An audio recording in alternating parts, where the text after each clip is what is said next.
함께 은혜를 받고자 하는 말씀은 시편 29편 1절에서 11절의 말씀입니다.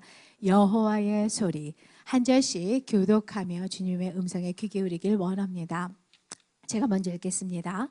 너희 권능 있는 자들아, 영광과 능력을 여호와께 돌리고 돌릴지어다. 여호와께 그의 이름에 합당한 영광을 돌리며 거룩한 옷을 입고 여호와께 예배할지어다. 여호와의 소리가 물 위에 있도다. 영광의 하나님이 우레소리를 내시니 여호와는 많은 물 위에 계시도다. 여호와의 소리가 힘 있음이여 여호와의 소리가 위엄차도다. 여호와의 소리가 백향목을 꺾으시며 여호와께서 레바논 백향목을 꺾어 부수시도다. 그 나무를 송아지같이 뛰게 하시며 레바논과 시련으로 들송아지같이 뛰게 하시도다. 여호와의 소리가 화염을 가르시도다. 여호와의 소리가 광야를 진동하시며 여호와께서 가데스 광야를 진동시키시도다. 여호와의 소리가 암사슴을 낙태하게 하시고 삼림을 말갛게 벗기시니 그의 성전에서 그의 모든 것들이 말하기를 영광이라 하도다. 여호와께서 홍수 때에 좌정하셨으며 여호와께서 영원하도록 왕으로 좌정하시도다. 함께 읽습니다. 여호와께서 자기 백성에게 힘을 주시며 여호와께서 자기 백성에게 평강의 복을 주시리로다. 아멘. 제가 잠시 기도하고 함께 하나님의 말씀 보도록 하겠습니다. 참 좋으신 주님 감사합니다. 하나님께서 우리와 함께 하시고 또 이 자리에 임재해 계신 줄 믿습니다. 하나님, 세상에 많은 혼잡한 소리들과 또 여러 가지 일들이 있지만 그래도 불구하고 이 시간 우리의 마음과 생각을 온전히 주님의 십자가 앞에 내어놓고 하나님의 뜻 가운데 거하기를 원합니다. 하나님, 이 시간 우리에게 말씀하여 주시고 그 말씀이 우리의 삶과 힘과 능력이 되게 하여 주시옵소서. 또 부족한 종을 가리시고 온전히 예수 그리스도만 드러나는 이 시간 되게 하여 주시옵소서. 감사드리며 예수님의 이름으로 기도드립니다. 아멘. 여러분들 대부분이 이제 여성들이신데요. 여러분들 대부분은 경험해 보신 부분들이 있을 것입니다.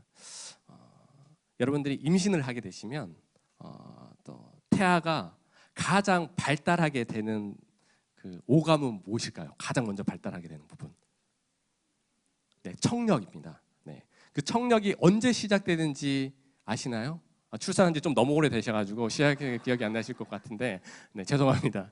그래서 3개월 되면 처음부터 청력이 성장되기 시작합니다. 그리고 6개월이 되면 그 들렸던 것들이 기억으로 뇌에 저장되기 시작한다라고 이제 학자들이 말을 하더라고요. 우리가 평생 처음 태어나서부터 그리고 가장 마지막 인생의 순간까지 살아있는 것이 바로 청력입니다. 그래서 우리가 세상에 살아가면서 무엇을 듣고 그 듣는 것을 통해서 우리의 삶이 어떻게 변화되고 그 듣는 것을 통해서 많은 정보들이 우리의 마음속 가운데 우리의 뇌 가운데 들리지만 그것을 분별하고 판단하고 그것을 통해서 우리가 어떠한 행동을 살 것인가를 끊임없이 반복하고 선택하는 것이 우리 뇌의 삶입니다. 그래서 태교를 하면서 어떤 분들은 여러분들의 과거를 생각해 보십시오. 여러분들이 했던 것들을 좋은 음악을 또 들려주시고요. 또 좋은 말, 특별히 저의 기억을 되돌아봤을 때 제가 일하고 왔을 때 괜히 모르게 배에다가 말을 하는 거죠. 저희 첫째 딸의 태명이 복음이었습니다. 네, 너무 좀 진부하다고 생각하실 수도 있는데 나름 이제 복음적인 삶을 살기를 원한다고 그런 복음이에게 그런 말을 했던 그런 생각들이 있습니다. 그만큼 무엇을 듣고 어떠한 그 소리에 반응하는가 참으로 중요한 것이 우리의 인생의 삶입니다. 우리는 이 땅에 태어나기 전부터 어떻게 보면 그 소리를 듣고 이 땅의 삶을 마감할 때까지 계속해서 소리를 듣고 살아가고 있습니다. 여러분들은 오늘 아침에 어떤 소리를 처음에 들으셨습니까? 저는 알람 소리를 처음 들었습니다. 5시 10분에 저의 핸드폰에 늘 알람이 울리게 됩니다. 그 알람 소리를 듣고 시작하는데 또한 그 어떤 분들은 또 음악을 듣기도 하고 또 성령이 충만하신 분들은 새로운 교회 어플을 켜가지고 말씀을 듣는 그런 분들도 계십니다. 세상에 많은 소리가 있지만 많은 환경들이 있지만 오늘 우리가 읽은 시편 29편의 말씀 다윗이 지은 이 시는 세상 가운데 드러난, 특별히 자연 가운데 역사하시는 그 하나님의 소리를 통해서 하나님이 얼마나 위대한 분이신지, 하나님이 얼마나 우리 삶 가운데 왕으로 자정하시는지, 그 하나님의 그 놀랍고 위대하심을 통해 다시 한번 우리가 하나님을 바라보라고 이렇게 영적으로 도전하고 있습니다. 우리 다 같이 1절, 2절 말씀을 함께 읽어보도록 하겠습니다. 이것을 읽을 때는요, 그냥 읽는 것이 아니라 믿음에 찬 확신의 목소리를 가지고 다 함께 읽도록 하겠습니다. 시작. 너희 권능 있는 자들아, 영광과 능력을 여호와께 돌리고 돌릴지어다. 여호와께 그의 이름에 합당한 영광을 돌리며 거룩한 옷을 입고 여호와께 예배할지니라. 아멘. 다윗은 영광과 능력의 하나님을 찬양하라라고 이렇게 강력하게 도전하고 있습니다. 돌리고 돌릴지어다. 돌리고 뭔가를 계속 돌리는데요, 마지막에는 예배하고 찬양하는 그런 것을 우리에게 요구하고 있다라는 것입니다. 우리가 왜 하나님을 찬양해야 하고 우리가 왜 하나님을 예배하는지에 대해서 여러 가지 이유들이 있을 수 있습니다. 하지만 오늘 말씀을 근거해서 우리가 왜 하나님을 찬양하고 그 능력과 힘을 주시는 그 하나님을 높여드리고 예배해야 되는지에 대해서 3절부터 말씀을 통해서 우리 다 함께 읽어보도록 하겠습니다. 3절 4절을 먼저 읽도록 하겠습니다. 여호와의 소리가 물 위에 있도다. 영광의 하나님이 우레소리를 내시니 여호와는 많은 물 위에 계시도다. 여호와의 소리가 힘 있으며 여호와의 소리가 위엄차도다. 하나님을 찬양할 수 있는 사람은 아무나 찬양할 수 있는 게 아닙니다. 그냥 찬송가가 좋아서 찬양하는 것은, 그냥 믿음 없이 찬양하는 것은 하나의 유행가의 노래와도 같습니다. 한참 한국의 모든 사람이 알 수 있는 복음성가가 있었죠. 당신은 사랑받기 위해 태어난 사람. 네, 그걸 안 부르면 사랑이 없는 것 같은 그런 사람이 느낄 정도로 우리의 각 심령 가운데 하나님을 찬양하고 하나님을 높여야 될 그런 사명이 있는데 그것은 아무나 할 수 있는 게 아니라라는 것입니다. 우리 2절 말씀에 잠깐 보았듯이 그 하나님을 찬양할 수 있는 것은 거룩한 옷을 입은 사람이 찬양을 할 수 있습니다. 거룩한 옷을 입었다라는 것은 제사장이 하나님 앞에 나아갔을 때의 승리의 노래로 하나님을 찬양할 수 있다라는 것입니다. 이 자리에 계신 분들 가운데 예수 그리스도의 그 십자가와 부활의 능력으로 구원 받으신 한 분 한 분은 찬양할 자격이 있고, 자격에 머무는 것이 아니라 반드시 하나님을 찬양하고 예배해야 되는 그런 귀한 영광스러운 존재로 불러주신 줄 믿습니다. 승리의 노래, 물론 우리의 삶 속 가운데 힘들고 어렵고 그 찬양을 통해서 위로받을 때도 있지만 결국은 우리가 우리의 삶 가운데 베푸신 그 하나님의 놀라운 영광과 그 힘을 노래할 때에 결국은 우리를 거룩으로 부르신 그 하나님의 놀라운 영광 앞에서 찬양을 할 수 있다라는 것입니다. 결국은 그 찬양에 할 수 있는 사람, 주님의 그 영광을 높일 수 있는 사람은 우리가 3절에 잠깐 보았지만 여호와의 소리를 한 번이라도 들은 사람만이 그것을 찬양할 수 있다라는 것입니다. 우리가 3절과 4절을 읽었었는데요, 하나님의 소리가 물 위에 있다라고 이렇게 표현을 하고 있습니다. 영광의 하나님의 소리가 우레소리, 즉 천둥 소리와 같다라고 그렇게 말하고 많은 물 위에 있다라고 이렇게 말을 하고 있습니다. 그리고 그 소리는 힘과 위엄이 넘친다라고 말을 하고 있습니다. 하나님의 소리는 성경에서 하나님의 임재를 상징하고 있습니다. 특별히 가나안 사람들에게는요, 그 바다는 혼돈의 신과 폭풍의 신인 바알과 그 혼돈의 신인 얌의 싸움의 전쟁터가 그 바다였습니다. 바다라고 하면 가나안 사람들은 여기는 신들이 싸우는 곳이야 라고 그렇게 생각을 했었습니다. 그래서 천둥 소리를 들을 때에 이스라엘 사람들은, 가나안 사람들은 바알신을 생각을 했었습니다. 하지만 지금 하나님은 어디에 계시죠? 바로 바다 위에, 물 위에 계시다라고 이렇게 말씀을 하고 있습니다. 성경에서 바다는 사탄을 상징합니다. 요한계시록에 보면 바다에서 짐승이 올라왔다라고 이렇게 표현을 하고 있습니다. 그 짐승이 있는 곳, 사탄의 권세가 있는 곳, 이방의 권세가 있는, 이방신이 있는 그 곳 위에, 그 위에 바로 하나님께서 임재하고 계시다라고 말씀하고 있습니다. 그것은 무엇입니까? 바로 하나님께서 모든 이방신들의 통치자고, 그 이방신들은 바로 하나님의 발 아래에 있다라고 선포하고 있습니다. 첫 번째는 그 물 위에, 바다에 있었다면 두 번째 장소에 또 하나님의 소리가 들려집니다. 우리 다 같이 5절에서 7절 말씀을 읽도록 하겠습니다. 시작. 여호와의 소리가 백향목을 꺾으시며 여호와께서 레바논 백향목을 꺾어 부수시도다. 그 나무를 송아지같이 뛰게 하시며 레바논과 시론으로 들송아지같이 뛰게 하시도다. 우리 7절도 읽겠습니다. 여호와의 소리가 화염을 가르시도다. 자, 이제 바다에 이어서 레바논의 백향목을 꺾으신다라고 이렇게 말을 하고 있습니다. 여러분들도 이스라엘의 지도를 잘 아시죠? 제가 오늘 지도를 준비를 못했는데 바다 지중해가 있고 여기서 레바논은 이스라엘의 북쪽 지방입니다. 북쪽 지방에 그곳에 백향목이 많이 있었습니다.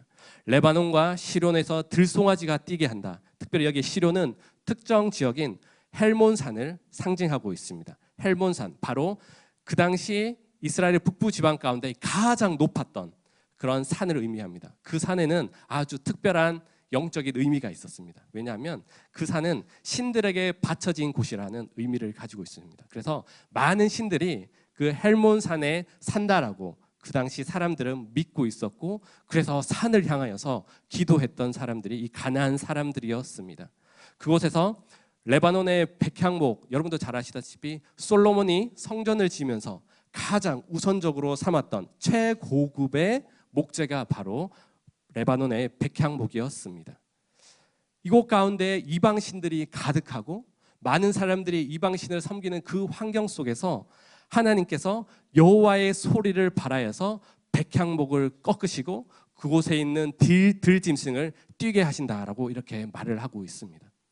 이 사람들이 믿었던 그 신들, 그곳에 있었던 들짐승들, 결국은 하나님의 소리에 초토화가 되는 것들을 볼 수가 있습니다. 바다에 이어서 산에도 하나님의 소리가 끊임없이 이르게 되고 그 소리를 통해서 하나님의 놀라운 권세와 능력이 나타나고 있다라는 것입니다. 바다와 산에 이어서 우리 다 같이 8절 9절 말씀을 또 한번 읽어보도록 하겠습니다. 시작. 여호와의 소리가 광야를 진동하시며 여호와께서 가데스 광야를 진동시키는 도다. 여호와의 소리가 암사슴을 낙태하게 하시고 삼림을 맑게 벗기시니 그의 성전에서 그의 모든 것들이 말하기를 영광이라 하도다. 아멘. 여호와의 소리가 바다와 산에 이어서 이제 광야에 외쳐진다라고 그렇게 말을 하고 있습니다. 여호와의 소리는 광야를 진동시킵니다. 그 당시 가데스 광야는 여러분도 잘 아시다시피 기적의 행군 다 기억하시죠? 네. 기억하시죠? 네네네. 시내산 위에 있는 광야를 말을 하고 있습니다. 자, 생각해 보십시오. 지중해 바다에서 가장 위쪽에 있는 레바논 헬몬산이 이어서 그 다음에 이제 가장 남쪽에 있는 광야에, 그곳에도 하나님의 소리가, 여호와의 소리가 진동한다라고 말을 하고 있습니다. 결국은 우리가 이 선을 쭉 그어보면 무엇입니까? 바로 이스라엘의 모든 삶의 영역 가운데 하나님께서 통치가 이루어지고 있다는 것을 보여줍니다. 그 진동하는 소리가 얼마나 컸든지 암사슴이 낙태해야 된다라고 이렇게 말을 하고 있습니다. 이것을 잘못 해석하면, 잘못 보면 하나님께서 어떻게 생명을 죽일 수가 있어요? 라고 생각할 수 있는데, 여기서 낙태는 하나님께서 그 소리를 통해서 때가 차지 않았는데 그 새끼가 조산하게 되는 것들을 말을 하게 됩니다. 얼마나 놀랐으면 사슴이 아기를 빨리 낳게 되는 그런 놀라운 일이 일어나는 것들을 볼 수가 있습니다. 그리고 또한 폭풍으로 인해 가지고 나무니까 그 가지들이 다 꺾이게 되고 나무가 뽑히게 되고, 그래서 살림이 맑게 된다라고 이렇게 말을 하고 있습니다. 하나님의 모든 소리와 그 하나님의 모든 다스리심이 가는 곳곳마다 놀라운 능력과 은혜로 함께하는 것들, 그것을 다윗은 찬양하고 있다라는 것입니다. 3절에서 9절에 나타난 그 하나님의 소리는 오늘날 구원받은 그 하나님의 백성인 우리와 어떠한 관계가 있을까요? 그 이스라엘 땅에 하나님의 소리가 있었어. 다윗의 때에 어떤 그런 암사슴이 낙태케 되는 그런 일들이 있었어가 아니라 다윗이 고백했던 그 하나님의 소리가 오늘날 우리의 삶 가운데도 함께하는 줄 믿습니다.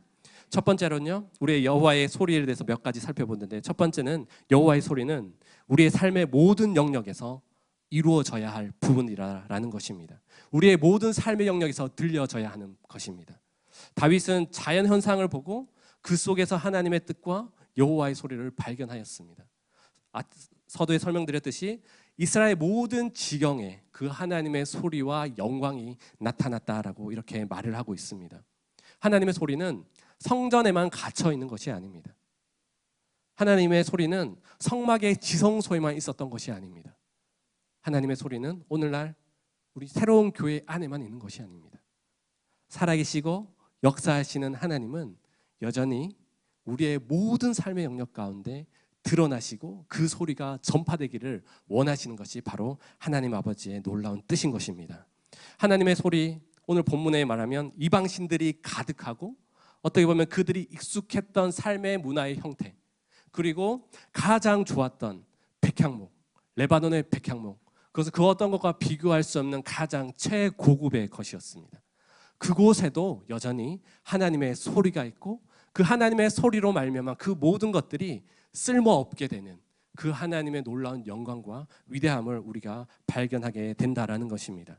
우리는 하나님의 말씀의 능력을 너무나 잘 알고 있고 또한 믿고 있습니다. 여러분들 다 경험하셨죠? 네, 하나님의 말씀에 그 경험하셨기 때문에 우리가 이 자리에 있는 줄 믿습니다. 주님의 임재는 어느 한 곳에 머무는 것이 아니라 우리가 가는 그 걸음걸음마다 함께 있는 것입니다. 우리가 원하든 원하지 않든 예수 그리스도를 믿는 사람은 우리 심령 가운데 성령님이 계세요. 참 두렵고 떨리죠. 처음에는 저는 되게 감사하다. 성령님께서 나와 늘 함께 하시기 때문에 어디든 가든지 나는 하나님의 은혜 안에 있어라는 이 믿음의 큰 축이 있는 반면에 또 다른 한편으로는 우리의 마음을 되게 불편하게 할 때가 있습니다. 성령님께서 우리에게 마음에 부담을 주실 때가 있습니다. 그 부담을 느끼는 것도 어떻게 보면 하나님께서 우리에게 주신 은혜라고 저는 생각합니다. 저희 교회에 이모 목사님이 계세요. 여러분들 생각하지 마세요. 이 씨가 6명 있어요. 네, 누군지 찾으려고 하지 마세요. 이모 목사님이 신학교를 다니면서 기숙사 생활을 했다고 하더라고요. 그런데 그 기숙사에 가장 아주 소문난 장소가 있습니다. 그 장소는 뭐냐면 하나님의 임재로 가장 충만했던 장소가 아니라 하나님 없는 방이란 곳이 있습니다. 어느 정도의 이미지가 떠오르시는 거죠? 네, 신학교인데 하나님 없는 방이 있대요. 네, 우리는 늘 성령님과 동행하고 하나님의 임재를 갈급하고 어디에 갔든지 하나님께서 우리의 삶을 돌아보시는 그 코람데오의 삶을 살아야 된다고 가르치고 그렇게 준비하는 신학교에 하나님 없는 방이 있다고 하더라고요. 그 하나님 없는 방은 어떤 곳일까요? 네, 선배가 후배를 불러서 부드럽게 또 타이르고 또 격려하는 그런 장소가 있었다라고 하더라고요. 사실 이 장소는 되게 농담처럼 들리지만 우리의 삶 가운데 하나님의 모든 다스리심과 모든 임재가 없는 곳은 없습니다. 우리가 밟는 그 발걸음에 하나님께서 우리와 함께 하시고 하나님께서 바다와 산과 광야에서 함께 하셨던 것처럼 그 광야에서 놀라운 영광의 그 능력을 발하셨던 것처럼 우리가 밟는 그 모든 과정 속에서 하나님은 우리와 함께 하시기를 원하신다라는 것입니다. 미국의 복음주의 작가 로버트 멍어라는 사람이 있는데요. 그 사람이 쓴 유명한 책이 있습니다. 여러분들 한 번쯤은 들러보셨을 건데요. 내 마음 그리스도의 집이란 책이 있습니다. IVP라는 출판사에서 나왔는데요. 아주 작은 책자고 우리 어린이들도 쉽게 읽을 수 있는 책입니다. 그 책은 뭐냐 하면 예수님께서 우리 삶의 모든 영역의 주인 되심을 우리 집안의 각 영역을 통해서 소개해주고 있습니다.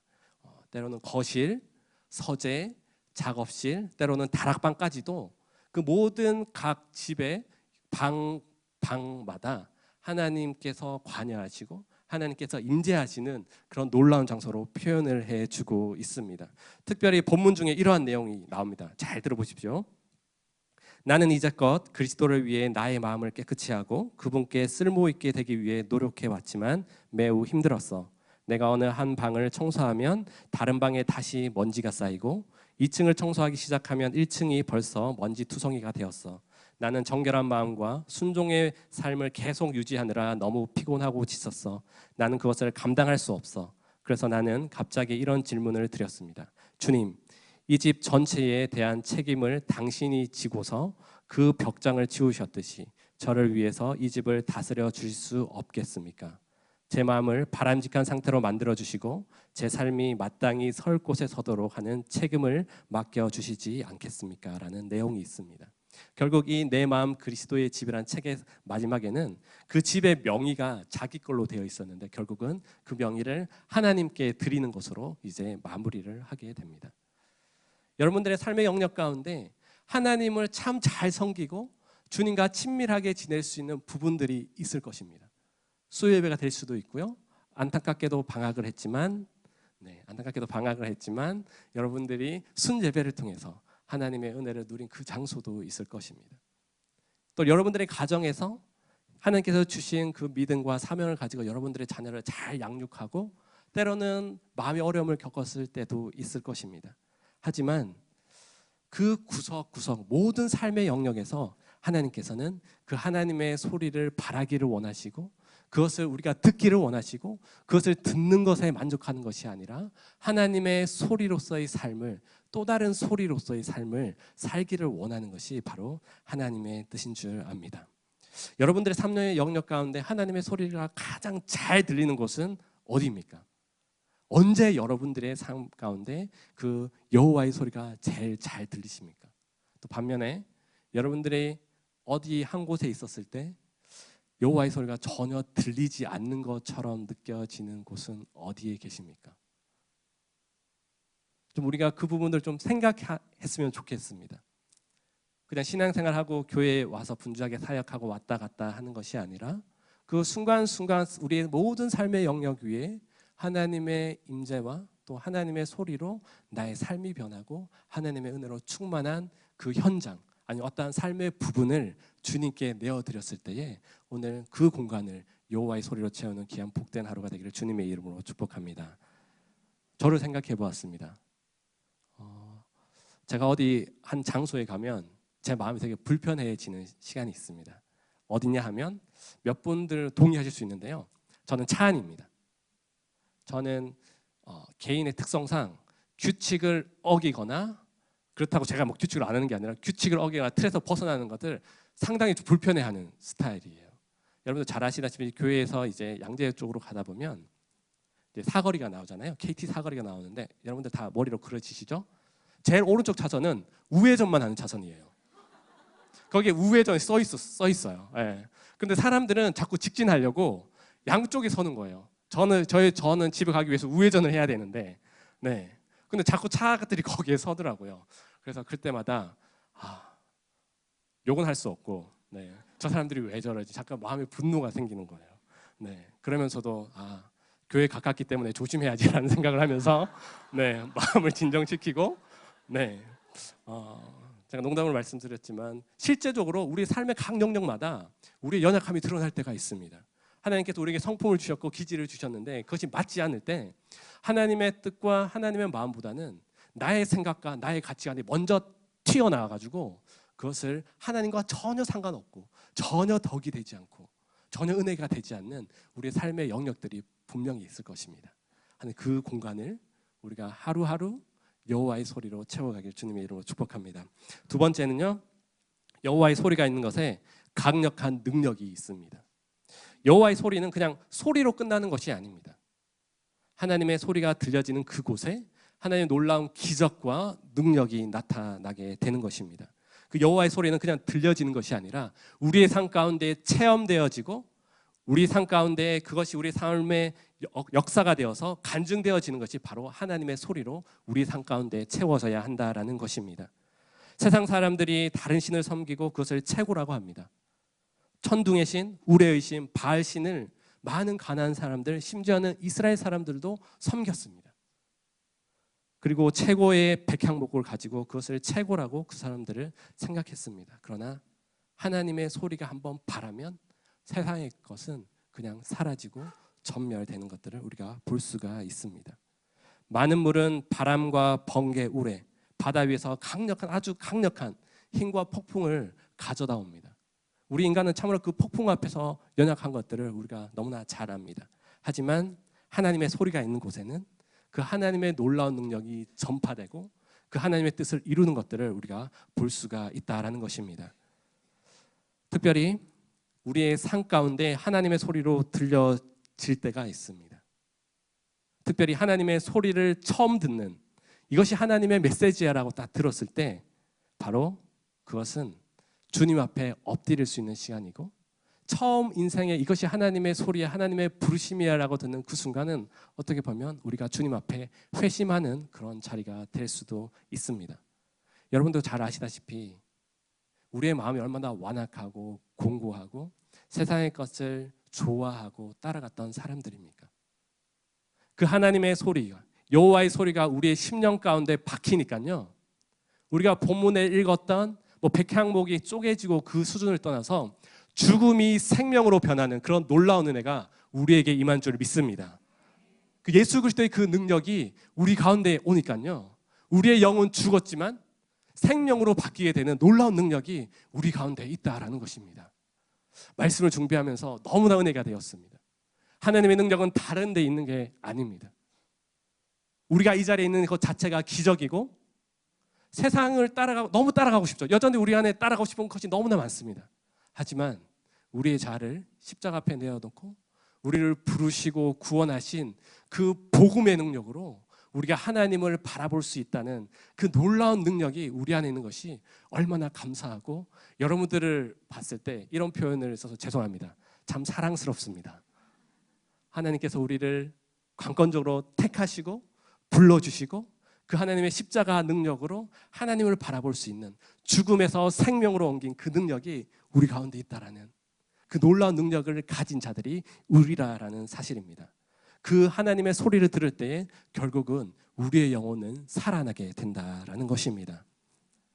사랑하는 성도 여러분, 이미 여기 계신 대부분의 사람들은 십자가의 그 능력을 통과한 사람들입니다. 여호와의 소리가 어디 있어라고 말하는 것이 아니라 하나님의 부르심이 여호와의 소리였어요. 주님 앞에 온전함으로 나아가기 위해 우리 마음속 가운데 계속 걸림돌이 되는, 불편함이 되는 그것을 느끼는 것도 어떻게 보면 하나님의 소리입니다. 내가 구원받았다고, 죽음에서 생명으로 옮겨졌다고 거기서 만족하는 것이 아니라 또 다른 능력을 사모하고 기대해야 될 줄 믿습니다. 그것을 사모할 때에 하나님께서 놀라운 영광으로 우리와 함께 하실 줄 믿습니다. 우리가 죄인 되었었지만 여전히 우리가 그 여호와의 소리를 듣고 계속해서 우리는 주님을 따라가고 있습니다. 여러분들 안에 그 십자가의 능력 말고 어떠한 능력으로 여러분들의 삶이 변화되고 있습니까? 여러분들의 가정 가운데 여호와의 소리가 들려서 함께 하나님을 바라보고 변화되는 그 놀라운 능력을 경험하고 있지 않습니까? 새로운 교회가 참 좋은 것은, 제가 부목사에게 좋은 게 아니라 우리 성도님들이 은혜를 받고 뭔가가 변화된다라는 부분이 있다는 것입니다. 여호와의 소리를 듣고 예배 가운데 주님께서 들려주시는 그 영적인 그 놀라운 은혜를 경험하면서 가정이 변하고 남편들이 변하고 자녀들이 변하는 그 간증들을 계속 듣고 있습니다. 그렇기 때문에 우리가 더 이상 적당히 만족하는 것이 아니라 끊임없이 우리의 삶 가운데 부어지는 그 하나님의 능력을 기대하고 소망해야 하는 부분이 있다는 것입니다. 우리가 구원받은 그 능력을 넘어서 우리가 여호와의 소리를 듣고 그 소리가 우리의 삶 가운데 탁 들어오게 되면 우리의 삶이 계속해서 변하는 것들, 우리 인생의 목표까지도 변하는 것들을 우리가 경험하게 됩니다. 여러분도 잘 아시다시피 사람들이 잘 안 변하잖아요. 사랑하는 여러분들의 배우자분들이 잘 변하십니까? 네. 변한다는 그 자체가 하나님의 능력과 임재가 함께하는 것입니다. 1998년 10월의 가을날 저녁에 있었던 사건입니다.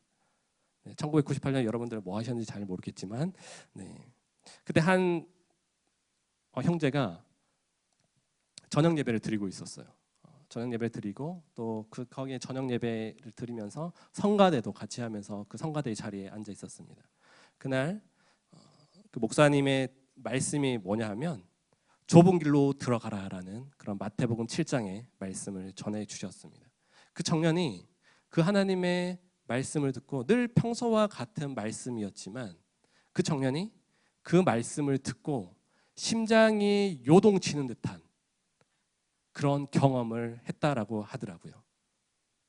그냥 심장이 그냥 뛰는 게 아니라 심장이 터질 것 같은, 내가 왜 이러지라는 어떤 느낌이 들 정도로 그렇게 하나님의 놀라운 어떤 만지심을 경험했다라고 합니다. 그래서 그 청년은 그의 인생의 삶을 하나님께 드리기로 작정하고 하나님의 영광과 하나님의 나라를 위해 살기로 작정을 했습니다. 그 청년이 저입니다. 제가 고등학교 2학년 때 예수 그리스도를 뜨겁게 만나고 저희 삶이 변했습니다. 제가 운동하는 걸 너무 좋아해요. 야구 하는 거 보는 거 좋아하고, 어제도 감사하게도 제가 응원하는 팀이 이겨가지고 기분 좋게 설교를 준비했습니다. 그 정도로 그런 것들도 그 당시에 너무 좋아했었는데 그것을 다 버리고 예수님 믿으니까 그것이 하나도 가치가 없고 교회에 와서 사는 게 너무 좋은 거예요. 저는 세계지리 선생님이 되고 싶었습니다. 지리가 너무 좋았어요. 지도를 싫어하시는 분들도 계시는데 저는 지도 보고 하는 게 너무 좋았어요. 그런데 하나님께서 평소 때처럼 그냥 예배 드렸어요. 저는 기대하지도 않았고 소망하지도 않았어요. 그런데 하나님께서 저에게 그 저녁에 저에게 이 말씀을 하시는데요, 이 심장이 진짜 터질 것 같은, 내가 왜 이럴까, 이 심장이 터질 듯한 그 느낌을 경험하면서 이게 뭐지? 내가 그동안 경험하지 못했었고, 나는 목사로 헌신하고 저희 어머니가 기도하지 않았었고 저희 아버지도 기도하지 않았었는데 이건 뭐지? 라고 생각하게 되었습니다. 기도하면서 또 목사님과 상의하면서 그 목회자로의 부르심에 대해서 한번 기도해보자라고 그렇게 기도하게 되었고, 1998년 이후에 저는 목사가 되겠다고 결정을 하고 저의 지금까지의 삶을 그렇게 살고 있습니다. 하나님의 소리, 하나님의 말씀이 한 사람의 10년 가운데 채워지니까 꿈이 바뀌고 비전이 바뀌고 삶의 방법들이 바뀌는 것들을 여러분들 경험하게 될 줄 믿습니다. 또한 경험하셔야 됩니다. 어떤 직업을 떠나서 우리가 누리고 있던 가치들, 내가 소중하게 여겼던 그 부분들이 여호와의 소리를 듣고 나니까 아무리 사람으로 목사하라고 해도 잘 안 하거든요. 그런데 하나님께서 말씀을 주시니까 기쁨으로 자원하고 지금도 이렇게 행복하게 목회를 하고 있는 저를 봤을 때 하나님의 소리가 참으로 위대한 것이고 한 사람의 개인의 삶을 변화시키고 그 능력으로 말미암아 가정도 변하고 우리 직장도 변화될 것이고 그 능력이 있으니까 우리가 다시 한번 주님 앞에 설 수 있는 소망과 기대가 있는 것을 봤을 때 너무나 감사하고, 그것이 이 땅을 살아가는 그리스도인들이 누려야 할 기쁨과 감격이 아니겠습니까? 하나님의 능력이 여러분들의 삶 가운데, 여러분들의 자녀 가운데 임하여서 그 하나님의 놀라운, 그 하나님의 영광을 선포하는, 우리의 삶 가운데, 나의 삶 가운데 찾아오시고 우리의 자녀의 삶 가운데 찾아오셔서 그 인생길을 예비하시고 변화시키시는 그 은혜를 우리 모든 성도님들이 함께 누리기를 주님의 이름으로 축복합니다. 세 번째로는요, 여호와의 소리가 있는 곳에는 하나님을 향한 영광과 찬양이 함께합니다. 여호와의 소리가 있는 곳에는 우리가 9절 말씀에 하반부에 보면 그의 성전에서 그의 모든 것들이 말하기를 영광이라 하도다. 우리의 삶 가운데 하나님께서 베풀어 주신 기적이 있을 수 있습니다. 삶의 변화가 있을 수 있습니다. 여호와의 소리를 통해서 나의 삶이 날마다 주님을 닮아가는 그 과정 가운데 있습니다. 너무나 귀하고 소중합니다. 하지만 끝에는, 결국에는 바로 그 여호와의 소리가 있는 곳에는 하나님의 영광과 찬양이 계속해서 울려 퍼진다라는 것입니다. 십자가 구원과 부활의 사건을 믿고 그냥 살아가는 것이 아니라 우리의 삶 가운데 날마다 말씀하시고 채우시는 그 영광의 하나님을 경험했을 때에 우리의 입술 가운데 하나님께서 나의 삶 가운데 함께 하셨어, 나의 삶 가운데 이런 변화를 시켜주셨어, 하나님을 높이고 간증해야 되는 우리의 삶이 되어야 할 줄 믿습니다. 은사를 받는 것은 우리 성도님들 참으로 좋아합니다. 은사를 다 받고 싶죠. 치유의 은사나 여러 가지 다양한 은사들을 받고 싶은데 이 은사주의 위험은 뭐냐면 본인이 드러난다는 것입니다. 자기가 드러난다는 것입니다. 하나님께서 우리에게 축복을 주시고 은사를 주시고 그 모든 삶의 영역 가운데서는 결국은 끝에는 예수 그리스도 한 분만이 드러나고 하나님의 영광이 드러나야 하는데 자꾸 우리가 드러나려고 하는 어떤 죄된 본성들, 이기심들이 여전히 우리 가운데 있다라고 하는 것입니다. 하나님의 소리를 듣고 우리의 삶이 변화되고 주님 앞에 엎드려지는 그 모든 과정 속에서 늘 그 하나님께서 우리에게 들려주시는 그 소리 가운데 반응하고 또 순종하고 능력 안에 가지만 결국은 영광의 하나님, 찬양 받으실 그 하나님을 통해 다시 한번 우리는 하나님의 소리를 듣고 또한 그 하나님의 소리를 증거하는 자로 결국 이 모든 것들이 합쳐져서 하나님께 올려드리는 찬양의 고백으로 세워져야 될 줄 믿습니다. 우리 10절 11절 말씀을 다 함께 읽어보도록 하겠습니다. 시작. 여호와께서 홍수의 때에 자정하셨으며 여호와께서 영원하도록 왕으로 자정하시도다. 여호와께서 자기 백성에게 힘을 주시며 여호와께서 자기 백성에게 평강의 복으로 주시리로다. 아멘. 다윗의 시를 듣는 모든 사람들은 홍수하면 떠오르는 것이 있었습니다. 여러분들도 다 지금 머리에 다 떠올랐을 것입니다. 바로 노아의 홍수 사건입니다. 이 노아의 홍수 사건은 뭐냐 하면 끊임없는 하나님의 구원의 계획이 너희들과 함께 할 거야 라고 그렇게 계속해서 리마인드 해주는 그런 과정에 있다라는 것입니다. 노아 홍수를 통해서 세상의 모든 죄악은 물에 잠기게 되고 결국 하나님의 구원 계획 가운데 있는 노아의 가족 8명만이 살아나게 되는 것을 볼 수 있습니다. 그래서 홍수라는 것은 한쪽에는 심판이지만 한쪽에는 구원의 영광을 기억하라라는 것입니다. 예수 그리스도의 그 복음의 은혜 안에 있는 그 십자가를 통과한 사람은 심판의 두려움은 염려하실 필요가 없으세요. 물론 우리 안에 죄가 있고 염려가 있지만 부족함이 있지만 그것으로 인해 내가 심판받으면 어떨까 두려워하지 마십시오. 예수 그리스도를 통과한 사람, 예수 그리스도를 인격적으로 모신 사람은 나를 위해 베푸신 그 구원을 기억해야 하는 것입니다. 그 구원은 아무나 줄 수가 없는 것이기 때문이죠. 구원의 능력으로 우리를 붙드시고 살려주셨는데 그 구원의 감격을 누리고 그 홍수 사건을 통해서 노아의 가족을 살리시고 구원하신 그 하나님의 놀라운 구원의 섭리가 여전히 우리 가운데 우리를 통해 드러나기를 원하시는 것이 바로 하나님 아버지의 뜻이다라는 것입니다. 그 홍수에 역사하신 그 하나님께서 영원하도록 왕으로 자정하신다라고 이렇게 말씀을 하고 있습니다. 왕으로 자정하신 하나님, 마음의 왕으로 우리가 예수 그리스도를 영접했잖아요. 말은 참 쉽더라고요. 네. 자꾸 그 왕위를 자꾸 폐위시켰다가 올렸다가 계속 왔다 갔다 하는 그런 상황 속에서 영원하신 왕으로, 잠시 왕으로 있다 가시는 분이 아니라 영원하시고 홍수까지 다스리시는 그 하나님의 놀라운 섭리와 그 다스리심이 오늘 우리 가운데 있어야 하는 줄 믿습니다. 그 좌정하시는 그 하나님을 통해 우리는 더 크신 하나님의 영광을 경험할 수 있고 그 시간들을 통해서 다시 한번 우리를 하나님의 자녀로 세우시고 왕으로 임재하시는 예수 그리스도, 왕으로 함께 하시는 그 영광의 하나님을 날마다 경험하고 기억하지만 우리는 잊어버리고 또 잊어버리고 다시 기억하고 다시 기억하는 그런 과정들이 우리 가운데 끊임없이 주어지는 것을 볼 수가 있습니다. 하지만 이 홍수 가운데 왕으로 자정하신 그 하나님은 어떠한 약속의 말씀을 하고 있습니까? 우리 창세기 9장 12절 13절을 읽도록 하겠습니다. 시작. 하나님이 이르시되 내가 나와 너희와 및 너희와 함께하는 모든 생물 사이에 대대로 영원히 세우는 언약의 증거는 이것이니라. 내가 내 무지개를 구름 속에 두었나니 이것이 나와 세상 사이의 언약의 증거니라. 아멘. 여러분들 잘 아시다시피 하나님께서 약속의 표징, 언약의 표징으로 무지개를 주셨습니다. 십자가 구원의 은혜로 우리가 영원한 왕으로 우리의 삶 가운데 예수 그리스도를 모셨는데 하나님께서 여러분에게 주신 그 언약의 말씀이 혹시 있으십니까?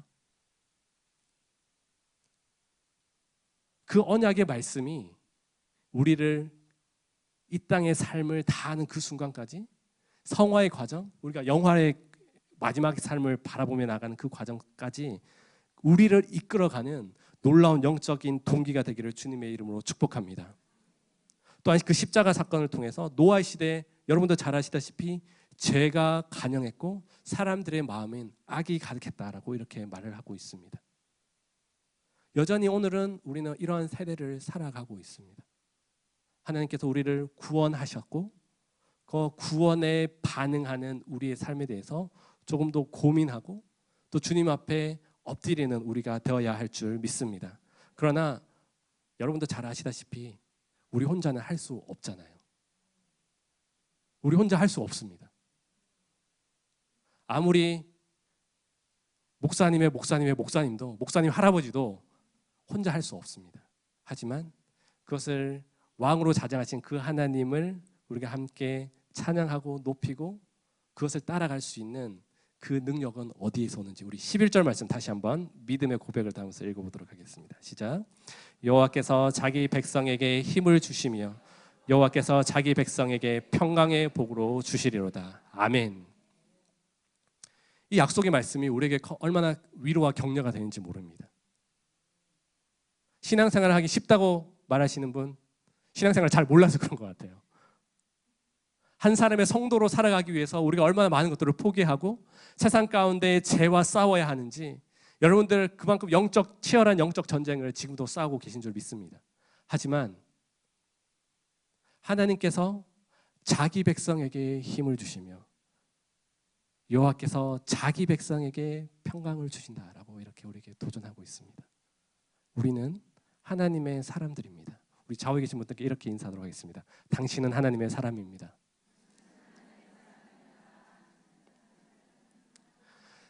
여호와께서 자기 백성에게 하나님의 소리를 들려주시고 그 소리를 통해서 우리가 힘을 얻고 격려를 얻는 것입니다. 그런 삶을 살 때 우리가 하나님을 찬양할 수 있고 하나님께 영광 돌릴 수 있다라는 것입니다. 우리가 이 자리 자체가 얼마나 감사하고 내가 예수 그리스도의 복음 안에 있고 그 여호와의 소리로 그 진동하는 그 소리, 그 능력의 소리로 변화된 이 자리에 있는 것이 얼마나 귀하고 존귀한 건지 모르겠습니다. 하지만 안일함에 사무쳐 있는 것이 아니라 나의 삶 가운데 찾아오셔서 나의 삶을 변화시키시고 그 삶을 통해서 우리의 삶 가운데 여호와의 소리로 충만하여져서 그 소리를 통해 결국은 우리의 왕 되신 하나님, 우리의 구원자 되신 예수 그리스도가 높아지게 되고 찬양 드려지게 되고 그 삶을 살 때에 결국은 이 땅에서의 삶이 그 하나님께서 주신 참으로 귀하고 존귀하고 보배로운 삶이 될 줄 믿습니다. 하나님 말씀을 맺도록 하겠습니다. 사랑하는 성도 여러분, 사랑하는 성도 여러분, 하나님께서는 우리를 여호와의 소리로 우리를 불러주셨고 그 소리가 우리의 모든 삶의 영역에 충만하기를 원하십니다. 때로는 넘어질 때도 있죠. 쓰러질 때도 있죠. 하지만 능력의 하나님을 바라보고 우리의 삶 가운데 참으로 다양한 모습으로 우리에게 들려주시는 그 여호와의 소리를 듣고 순종하고 나아갈 때에 하나님께서는 우리의 가정을 변화시키시고 여러분들 한 사람 한 사람의 삶을 변화시키시고 여러분들의 자녀의 삶까지 변화시켜 줄 줄 믿습니다. 마지막으로 저희 딸 이야기를 한번 하고 마무리하도록 하겠습니다. 저는 딸이 2명 있습니다. 10살과 7살짜리 딸이 있고요. 10살 첫째 딸은 저와 아주 많이 닮았고 7살짜리 딸은 저희 아내를 조금 더 닮았습니다. 약 3개월 전에 있었던 이야기입니다. 저희 둘째 딸이 엄마를 좀 힘들게 합니다. 말을 잘 안 들을 때도 있고 근데 또 잘 타이르면 잘 따라오는데 이제 저녁에 씻고 잠을 자야 되는데 갑자기 울면서 자기가 잘못했어요, 죄송해요라고 이렇게 말을 계속 하더라고요. 얘가 왜 이럴까라는 생각이 들었습니다. 저희 딸이 그렇게 거룩하진 않은데 저희가 특별한 어떤 과외를 시키는 건 없습니다. 그런 것들 죄송해요, 엄마 죄송해요, 하나님 죄송해요, 그걸 계속 말하더라고요. 그것이 한두 번이면 괜찮은데 이것이 5분 동안 지속되니까 제가 좀 놀랐어요. 심지어는 최악의 저의 생각이 든 거는 얘가 귀신 들렸나? 라는 생각이 들어서 그러니까 저는 되게 심각했었어요. 계속 그러니까. 그런데 예수님 잘못했어요를 하더라고요. 그래도 제가 그래도 귀신 이런 사역을 잘 모르지만 그 입술에 예수님이 있고 예수님 사랑해요라는 그런 말을 하면 귀신 들린 건 아니라는 것은 제가 확신하고 있었습니다. 그런 다음에 제가 저희 딸을 데리고 침대에 가서 이제 자자고, 그래서 자기가 계속 잘못했다고 하고 하나님 사랑해요, 예수님 사랑해요, 그리고 계속 그러더라고요. 아, 얘가 왜 이러지? 제가 목사인 저도 이게 감당이 안 되더라고요. 제가 어떻게 해야 되지? 딸의 이런 모습을 처음 보니까. 그런 다음에 이제 자자, 제가 기도를 해줬어요. 그런데 갑자기 이불을 덮고 있다가 눈을 떠더니만 갑자기 자기가 책상으로 가서 자기 성경책을 읽어야겠대요. 왜 이러지? 왜 이러지? 그래서 성경책을 또 읽어요. 그래서 이제 자자고, 이제 좀 진정을 시키고 자자고 해야 되는데 갑자기 성경책을 딱 덮더니 자기 하나님께 편지를 써야겠다고 편지를 쓰더라고요. 편지를 쓰고 다행히 이제 잠을 들었어요. 그 아내와 되게 심각해졌습니다. 얘가 왜 이럴까? 유전에서는 도대체 무엇을 가르치길래 얘가 이럴까 생각이 들었습니다. 저랑 저 아내가 판단하기에는 얘가 좀 영적으로 좀 예민하다라는 생각이 좀 들었었습니다. 그래서 우리 차재영 목사님이 예화로 드렸던 그 VBS 때 무릎 꿇고 눈물을 흘렸던 딸이 저희 딸인데 얘가 왜 이럴까라는 생각이 자꾸 드는 거예요. 근데 결국은 말씀을 준비하면서 사실 그 장면이 많이 생각이 났습니다. 하나님의 소리가 제 딸에게 가니까 눈물 흘리고 회개하고 반응하고 갑자기 성경을 읽는다고 하고 하나님께 편지를 쓴다고 하는 그 과정을 보면서 요즘 가장 많이 갈등하는 게 저와 아내가 우리의 자녀들을 어떻게 양육할 것인지 고민을 많이 하고 있습니다. 세상의 방법으로 갈 것인지 어느 선에 서서 그것을 양육할 것인지 고민을 하고 있습니다. 그러나 그 사건을 통해서 하나님께 저에게 주신, 저의 아내에게 주신 메시지는 뭐냐면 두려워하지 말고 염려하지 말라는 것이었습니다. 하나님께서 내 딸을 책임질 거라고, 여호와의 소리로 너의 딸과 함께 하실 거라는 그런 하나님의 약속의 메시지를 주셨습니다. 이제 7살이고 앞으로 많은 인생을 살아야 되지만 저희가 믿는 것은 저희 딸의 삶을 하나님께서 책임져 주시리라는 그런 믿음이 생기게 되었습니다. 우리의 모든 삶의 영역들 한번 되돌아봤으면 좋겠습니다. 신방을 하게 되면 자녀들을 어떻게 양육할까 참으로 많이 고민들을 하십니다.